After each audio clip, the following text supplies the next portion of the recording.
Hello, hello, welcome to Rachel Paints Poorly. My name is Rachel and I paint poorly. It is now December, and so for the most wonderful time of the year, I am going to be turning my 6 paintings into Christmas ornaments. That's right, Claude Monet, Georgia O'Keeffe, Henri Matisse, Pablo Picasso, Mary Blair, and Wassily Kandinsky are all going to be hanging on my tree this year. Hey, buddy.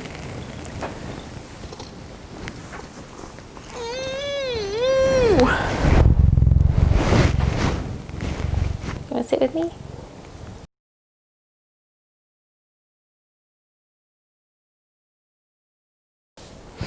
Where was I? Oh shoot. I got this idea on Thanksgiving, and so Black Friday I went to Hobby Lobby, which the closest Hobby Lobby is a half-hour drive for me. So I went down, got my supplies, and then that Hobby Lobby was a bit smaller of a store, so they didn't have everything I needed. So I had to go another 20 minutes to the next closest Hobby Lobby and get the terrarium bulb. So yeah, it took a while, but it was totally worth it. Got started right away. All right, you can go.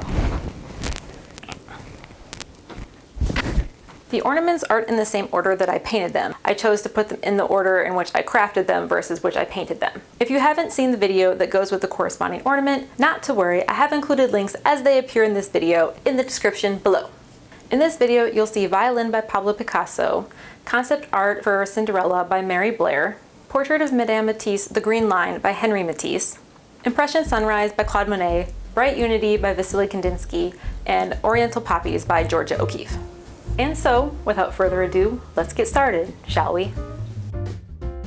Enjoy this attempt at a snazzy transition. These are all the papers I'll be using in their approximate locations. Next, I'm using some tarnish resistant craft wire to make a little rod for the pieces of paper to hang on from inside the bulb. I used a pencil to bend interesting little whorls on either end of the piece, like an ionic column. I cut out all of the little pieces of paper and arranged them in order, which took forever. Honestly, out of all the ornaments, this one took the longest. There was a lot of tweaking and trimming that went on to get it right. Now it's time to glue all the little pieces together, which got harder and harder as my fingers got stickier and stickier. I attached 100% silk thread to the craft wire from which to suspend the little pieces of paper making up the violin. To secure the paper to the string, I used one of my favorite crafting supplies, Gorilla Glue. It doesn't go anywhere, dries clear and super fast, and doesn't have a terrible smell, so win-win-win. I ended up adding a 4th string to get the whole thing to hang evenly, but that won't come in until later after I finished hanging the paper and it didn't hang evenly. It took a couple tries to get the finished piece to hang in the bulb.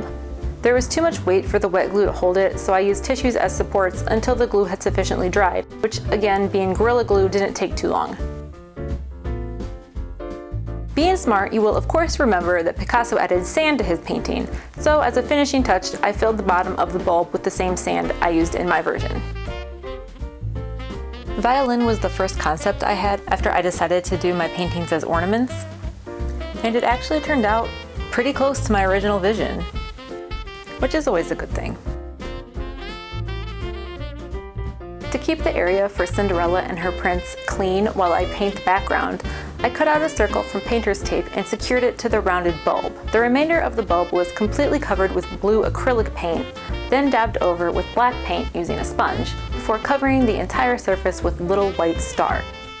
To speed things up, in between coats, I used the hairdryer my mom bought me back in 2000 when I first went away to college.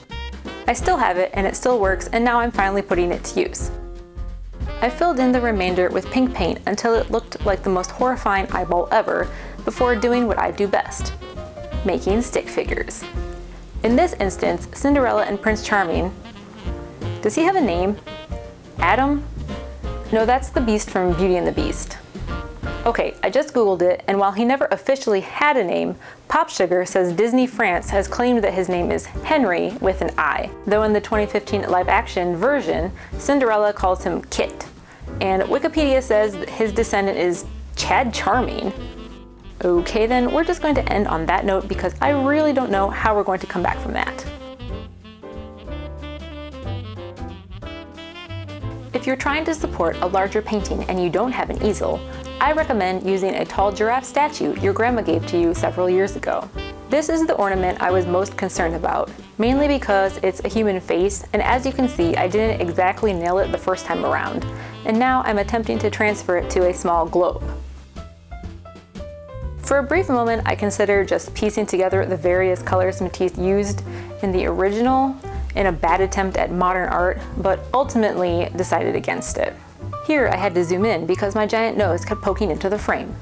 You're welcome. I made Ornament Emily much simpler and a lot cuter than she appears in the original by her husband and the other version by me.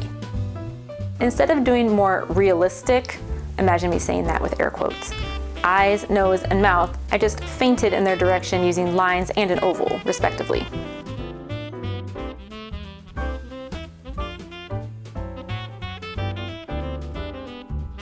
I do love my girl's hair. She's got that classy, voluminous top knot bun going on. Her hair is black with blue undertones and highlights. Overall, I think it turned out quite well. I wasn't horrified by Ornament Emily, and she won't be hung on the back of the Christmas tree, making this an overall success. First things first, when using Mod Podge on glass, you have to clean the surface with rubbing alcohol. I had the brilliant idea to do Monet in a stained glass style using the tissue paper and Mod Podge on a Saturday night, so I drove the half hour to Hobby Lobby the next day to pick up the supplies. Did you know Hobby Lobby is closed on Sundays? I do now! So I went to Joann and came home with supplies and a valuable lesson. I've never used Mod Podge before. I found it's easiest when tearing the tissue paper versus cutting it and applying the Mod Podge directly over the tissue paper while it's on the ornament. Just make sure there isn't too much Mod Podge or the tissue paper will tear and there will be a gunky buildup and it'll look like you sneezed on your ornament, which is not the look we're going for this time around. Maybe for Halloween. I'll think about it. I wanted to create a bit of texture and gradation of the colors by keeping the wrinkles and folds in the tissue paper instead of smoothing them out, and by layering the dark blue with the light blue for the sky and the ocean, and the light blue over the orange in the sky close to the sun. The goal was to mimic the effect of the impasto and the gradual buildup of colors used in both Monet's oil painting and what I replicated in mine. It was important to get the sun, obviously, and the reflection of the rays on the water, plus the blues and orange of the sky that then transitions into the water. I didn't go into too much detail with the surroundings, so no factories or smoke. Overall, I like the effect. I think the stained glass motif is fitting for Impressionism and Monet as a painter of light. Rather than have 3 ornaments completely painted over for a total of half of them, I filled Kandinsky's bulb with paper shred, the kind you use when filling gift baskets. From the beginning, I knew I wasn't going to be able to transfer Kandinsky's flat painting onto the globular surface of the bulb, so I broke up the different designs and shapes and placed them around the ornament instead. I wasn't entirely sure how I was going to do it before I started though, so there was definitely an element of improvisation as I went along. Do y'all remember making decorations for every holiday back in elementary school? Pumpkins and ghosts for Halloween, hearts for Valentine's Day, eggs and bunnies for Easter, and then your teacher would hang them up around the classroom? My first year attending school, I was in the 1st grade in Mrs. Peterson's class. Our school was really old, is really old, it's still going strong. Built, I think, in the early 1900s, and the classrooms all had high, soaring ceilings and tall windows completely taking up the exterior wall. They really don't make schools like this anymore. Anyways, I remember for Christmas we made a Santa craft, where there was the drawing of Santa and we filled him in using torn up pieces of colored construction paper. I ran out of paste halfway through because I had been eating it. Yup. And one of my friends was nice enough to give me a decent sized dollop of hers. But I was so afraid of running out again and didn't want to have to ask for more. So I skimped on the rest of the paper to fill in my Santa, and when Mrs. Peterson hung them all up on the window shade, mine was definitely the worst out of all of them. And that's one of my earliest school memories. Okay, Georgia. If you made it this far, I commend you. Your reward is that I saved the best for last. For Oriental Poppies, I used both Georgia's painting and mine as a reference, as well as a Wikipedia image of an actual Oriental poppy. I also watched a video where someone else made a poppy to get the general idea. I'll link it in the description below in case you'd like to make some poppies of your own, but note that I did change a few things. There are 2 poppies, each has 4 large petals and 4 smaller petals. Each petal is rolled lengthwise around a pencil to give it a rippled effect, and then the wider edge is rolled to shape the petal.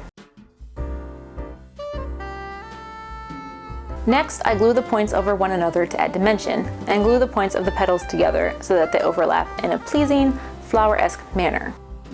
For this, I'm just using regular Elmer's glue, the kind that goes on purple but dries clear. In this instance, Gorilla Glue would have been overkill.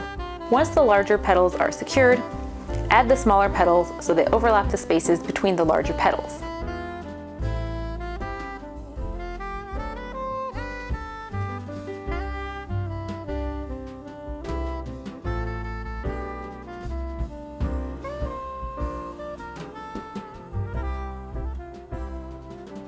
I highlighted the petals with dark orange and yellow, just to give them a little bit more detail and bring them closer to George's painting versus just leaving them as regular, plain old, boring orange paper.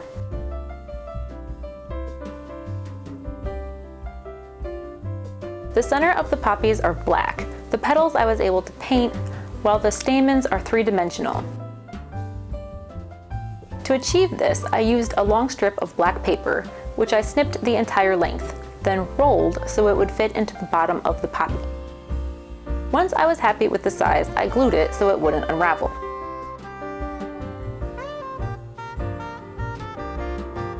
For the very middle, I cut a circle a bit larger than the cylinder, then painted the lines with white paint and formed it into a semi-spherical shape, which I then nudged into the cylinder. The pair were secured into the poppy with more Elmer's glue. Then it's just a matter of arranging them in an aesthetically pleasing way inside the terrarium globe. I actually saved this ornament for last because it was especially fun for me, since Georgia took 3-dimensional poppies and transposed them onto a flat canvas, and I took them off the canvas and back into 3-dimensional flowers, albeit paper ones. This was such a fun project and I had a blast doing it. Let me know which of the ornaments was your favorite in the comments down below. Thank you so much for watching. If you enjoyed this video, please give it the old thumbs up. To see more like this, please subscribe. The corresponding videos for all of these paintings will be linked in the description below. Last but not least, you can always follow me on Instagram at RachelPaintsPoorly. Until next time, bye.